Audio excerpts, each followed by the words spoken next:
Mag-check out na tayo dito sa hotel natin sa Nagoya.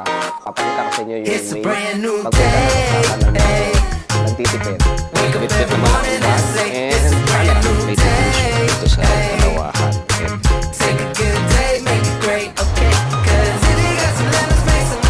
Welcome to Osaka. Maluwag, may kainan pa, and kumpleto rin yung gamit.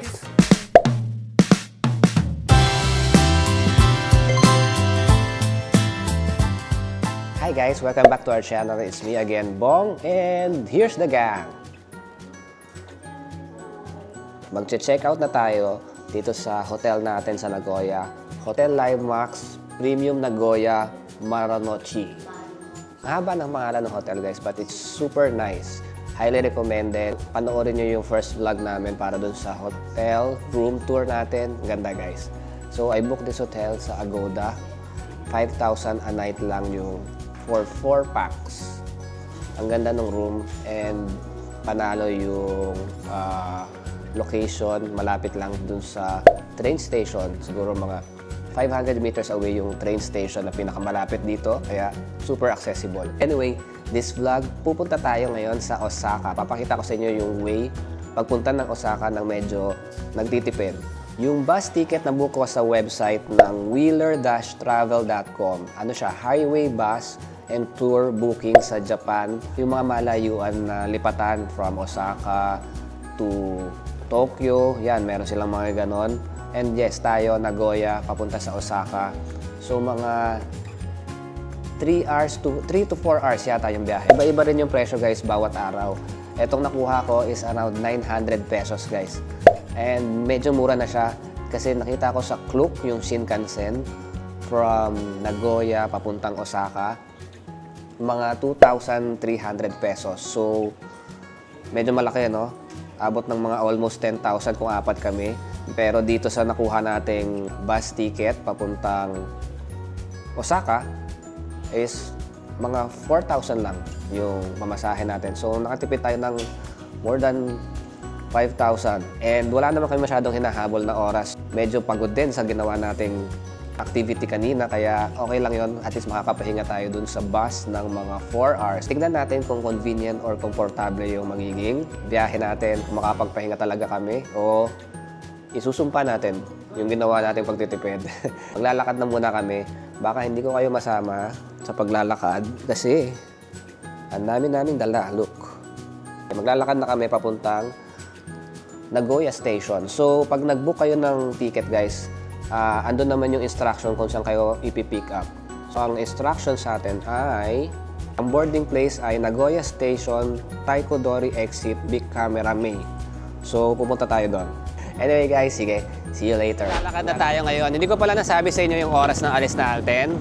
Yung bus natin aalis ng 6:30 p.m. Agahan natin punta doon kasi para sigurado tayo doon sa bus stop na pag-aantayan. Baka magkulang yung oras. Ayan na sila. May dala-dalang mga bagahe. Kailangan natin pumunta ng Nagoya Station. Isa sa exit doon yung pick up ng bus. So, Nagoya Station tayo. Ito na yung subway na pinakamalapit to. Hisaya Odori Station. Yun lang talaga, struggle dito. Walang elevator or escalator. Of the train? Yeah. Ayan ang sitwasyon ngayon, guys. Bit-bit ng ako din. Meron akong bit-bit na malaking bag and camera. Naubusan tayo ng laman ng card. Ayaw na kaming palabasin. Yung manaka-card natin, wala na daw laman. So, recharge tayo. Okay na. So, ka-experience tayo mag-charge ng manaka card dito sa machine nila. So, ganun lang naman guys. Pagka kulang na yung amount ng manaka card nyo, yung IC card nyo, magre-recharge lang kayo malapit dun sa mga exit. 1 hour later. Grabe guys. Last minute, 6:31 na. 6:30 yung alis ng bus. Nagtatatakbo kami. Ang laki pala nung Nagoya Station guys. Ang hirap hanapin nung big camera. Anyway, umabot naman kami. First bus stop. So, hindi ko alam kung nasa tayo pero 6:30 tayo umalis. 7:45 na guys. Tapos yun, nagsasabit sila ng oras ng alis ulit. Ayan, ng 2010. So, 8:10 dapat nakabalik ka na. Ayun, ng 2010. Pakita ko sa inyo yung seat configuration. So, dalawahan. 2x2. May division dito sa dalawahan. And meron ding, ayun o, parang nagkukulot. Harang dun sa ulo para hindi siguro maliwanagan. Kung hindi mo kakilala yung katabi mo, yan, pwede ka magtago dito. And yeah, parang yung mga premium bus sa Manila. Babe, pakita mo nga yung tapakan. Ayan na pala, nakatapak na pala si babe. May tapakan, tapos ito, nauurong din yung sa patungan ng legs, tapos na re-recline din. And ayun o, merong saksakan guys. As in, saksakan talaga. Hindi lang siya yung USB port. So, pwede kang mag-charge. Wala lang wifi. Ang ganda ng kadaan dito. Mukhang hindi uso ang lubak sa Japan. So, yeah, yun lang. And nagpo-provide din pala sila ng ayun o, hindi na ako kumuha. Pero ayun sa taas, kung makikita nyo, merong blanket sa taas. Kung nilalamig ka, pwede kang kumuha nun. 9:30 na. Magte-train pa tayo papunta sa hotel natin. And nandito na tayo sa may Osaka area guys. So, bababa na lang tayo mamaya. And yeah, super comfortable nung naging biyahe. Nakatulog kami and yeah, walang maingay. Actually, medyo maingay ako ng konti, pero yeah, sinusubukan kong hinaan yung boses. But nasa may Osaka area na tayo. Kanina may bus stop na sa may Osaka Ekimai. Hindi dun yung bus stop natin kasi medyo malayo yun dun sa hotel. Ang pinili kong bus stop na bababaan is yung sa Namba Okat Minatomachi Bus Terminal. Doon tayo bababa guys kasi mas malapit yun dun sa hotel na napili nating pag-stayhan dito sa Osaka.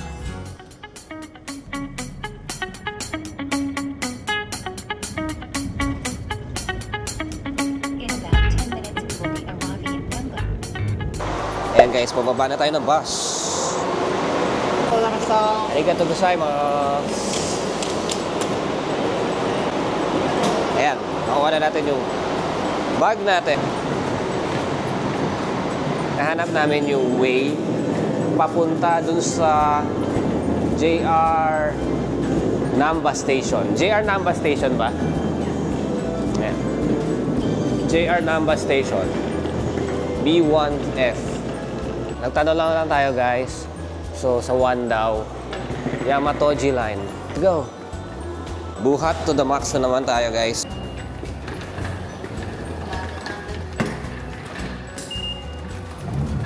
Yung Manaka card natin na galing sa Nagoya, it works din dito sa may Osaka. Sa Imamiya Station yung hotel natin. And yeah, kami lang tao ngayon sa train.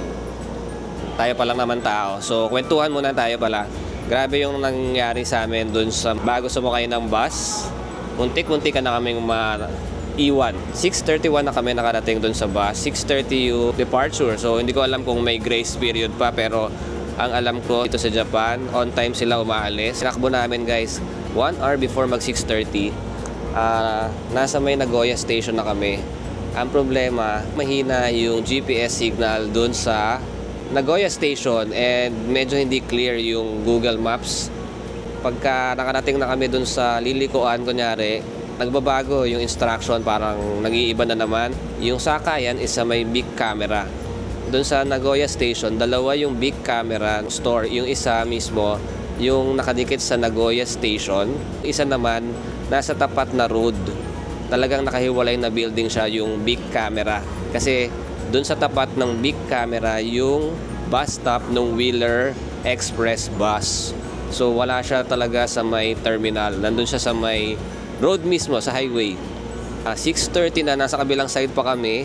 Tinakbo talaga namin, gumabot naman kami. Hindi na ako nakapag-vlog kanina kasi feeling ko, kung ilabas ko pa yung camera ko, feeling ko maiiwan na kami. Kaya talagang super takbo kami nun guys. Ang ginawa talaga namin, tanong na lang kami sa tao. Buti na lang yung mga natanungan namin mga tao. Reliable naman and medyo nakakaintindi ng English. Nagsisimula nang magkaroon ng tao dito sa train. So tatahimik na ako guys. See you later na lang. Welcome to Osaka. Nasa labas na tayo ng Osaka Street. 10:30 PM na guys. Grabe yung lagkit ko na. Dahil sa ginawa nating pagtakbo kanina. Tapos medyo may ulan pa nga kanina guys eh. It's a 7-minute walk pa papuntang hotel. So yeah, later na lang. We just bought food na mga kakain bago kami umakyat dito sa hotel. Sa 7-Eleven. Kasi nakikita na namin yung hotel guys. Ayun o. Weekly Green in Namba. There, kung nakikita nyo yung sa likod ng stoplight, yun o, color green na signage, yun yung hotel natin. It's here. I think this is it. Tahimik na. So, let's go. Mag-check-in na tayo. We're going to check-in. Thank you. Okay, sure. Ayan guys, nakalock na yung pinto. Wala pa tayong key card, so hindi tayo makakapasok.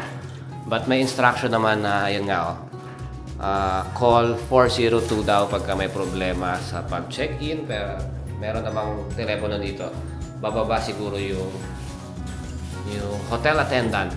Itutuloy ko na ng room tour to guys. Kasi medyo maikli pa siguro yung vlog natin for today. So pag-akyat natin, pagtapos natin mag-check-in, i-room tour ko na kayo. Check-in natin, tapos na. Binigyan lang tayo ng key card. 903. So yun nga, natutulog na yung hotel attendant. Na-store ko natin siya. Kasi late na tayo nag-check-in. So ito na.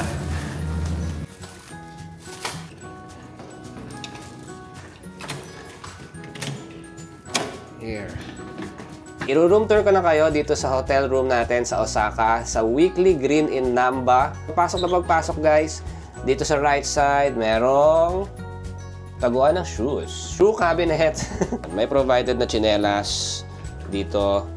And dito sa left side, ito na, may sink na dito. Meron ako nakikita ang pwedeng gamitin na 4 na towels.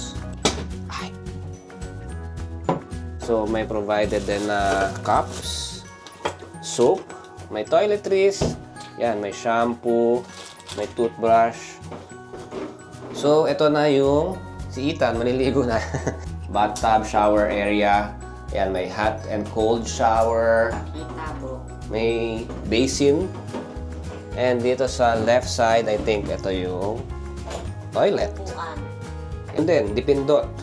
Japanese technology na toilet bowl. Mukhang malinis naman guys. Hindi siya bago, pero looks clean. Dito sa right side, unahin na natin ulit. Uy, kumpleto pala. Merong mga plato, may mug, may baso. Meron ding microwave, merong refrigerator. Ano pa? So, ito nga yung utensils.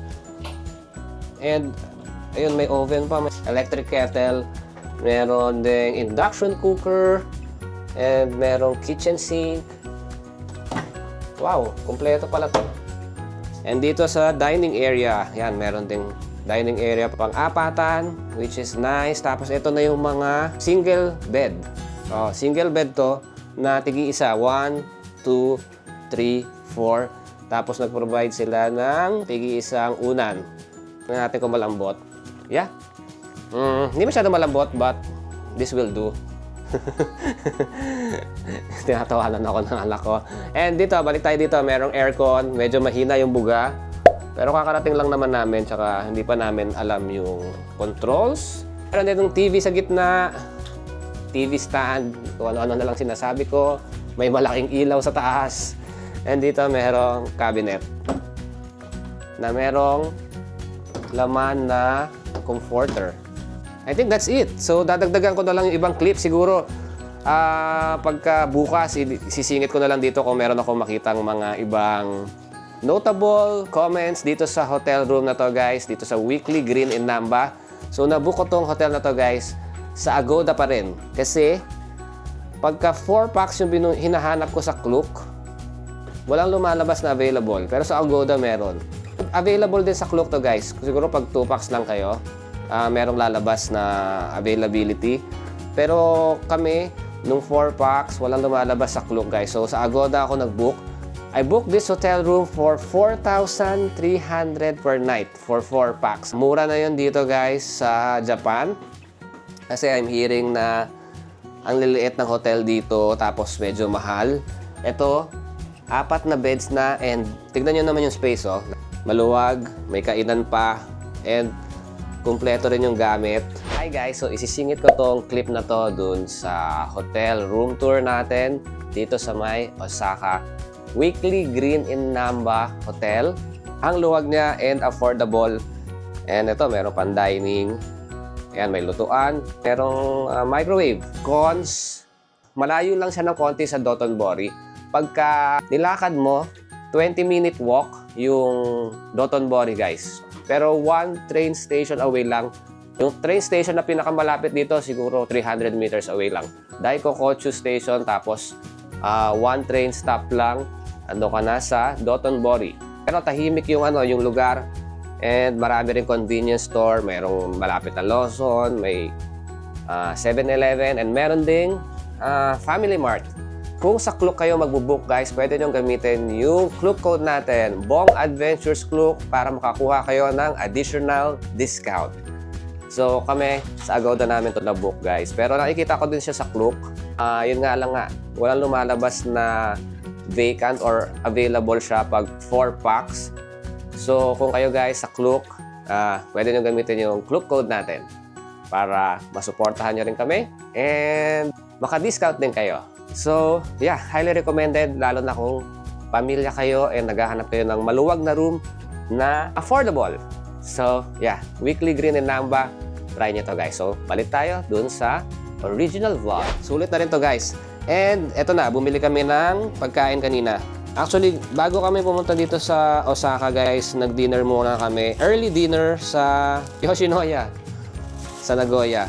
So, ito lang. Bibili lang kami ng mga, anong tawag dyan? Feel Cool or Nissin, ano ba to? Yakult. Ano to, babe? Banana milk. So, ito, meron ding wheat snacks. Bumili din ako ng pork rice meal. And si Ethan, walang kamatayang onigiri. Nakakadalawang gabi na ako bumibili nito. Kasi, mura lang. 130 Japanese yen. Mga 50 60 pesos, tapos ang laki niya pa. Yung sandwich, masarap yung mga sandwich sa mga convenience store dito sa Japan. 180 yen is around 111 pesos. Pwede na siguro nating end yung vlog, guys. So sana nagustuhan nyo yung vlog na ginawa natin for today. Kanina pinakita natin yung affordable way na pagpunta ng Osaka from Nagoya. 900 pesos lang, guys, yung pamasahe namin. 3 hours 30 minutes yung total time nung travel. Tapos yung 30 minutes pa doon sa nasa bus stop yon. Jingle break or CR break. Yeah, 3 hours lang. Mabilis lang, komportable, walang kalubak-lubak. Smooth na smooth yung pagdadrive ng driver. And ang bait. And yeah, nakahabol tayo. Nag-struggle lang tayo dun sa paghahanap ng pick-up location ng bus. Yun nga, dahil medyo nagloko yung Google Maps.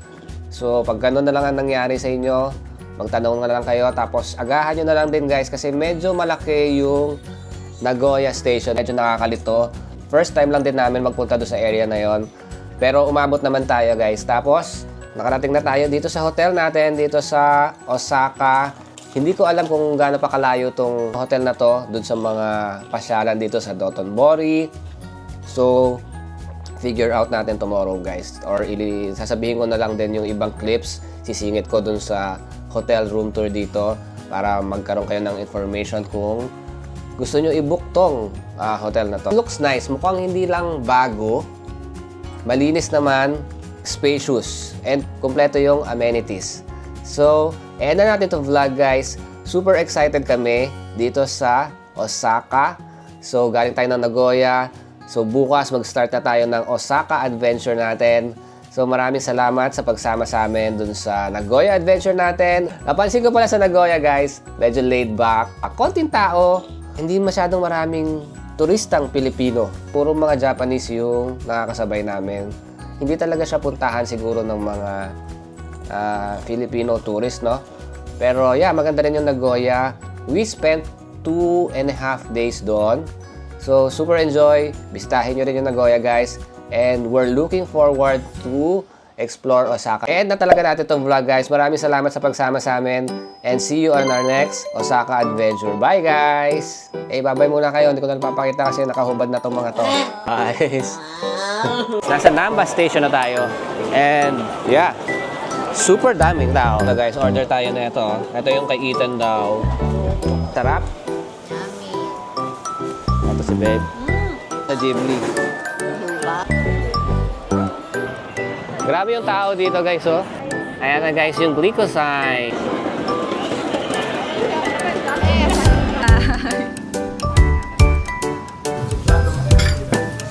Yan. Stop. Nami.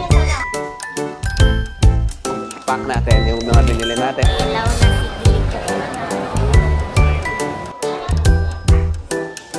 Guys, 12,100 Japanese yen. Sila mo ron yan? Ano order mo, sir? Very local yung vibe, guys. Pulutan.